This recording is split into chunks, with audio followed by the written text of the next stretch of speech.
चक्रव्यूह एक गोलाकार घूमती हुई युद्ध संरचना थी जिसे तोड़ना अत्यंत कठिन था। यह व्यूह अनेक परतों में बना होता था जिसमें हर परत में योद्धा नियुक्त होते थे। हर परत को पार करने के बाद ही अगली परत तक पहुंचा जा सकता था। यह व्यूह लगातार घूमता रहता था जिससे दुश्मन भ्रमित हो जाता था और अंदर जाकर फंस जाता था। कौन रचता था चक्रव्यूह? चक्रव्यूह की रचना गुरु द्रोणाचार्य ने की थी। वे इसके प्रमुख रचयिता माने जाते हैं। इसे केवल कुछ ही योद्धा तोड़ सकते थे, जैसे श्री कृष्ण, अर्जुन, भीष्म, द्रोणाचार्य और कर्ण। इसमें प्रवेश और निकास का ज्ञान किसे था?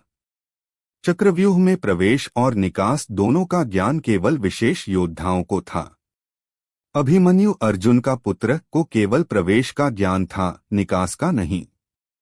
उन्होंने गर्भ में ही श्री कृष्ण और सुभद्रा की बातचीत से चक्रव्यूह में घुसने की विधि सीख ली थी, लेकिन बाहर निकलने की नहीं, क्योंकि मां सुभद्रा सो गई थीं। अभिमन्यु की वीरगति। 13वें दिन जब अर्जुन व्यस्त थे, कौरवों ने चक्रव्यूह रचा।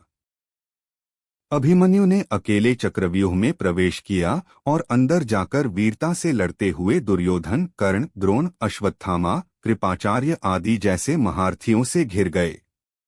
उन्होंने अकेले अनेक योद्धाओं को परास्त किया, लेकिन अंत में धोखे से उनकी हत्या कर दी गई।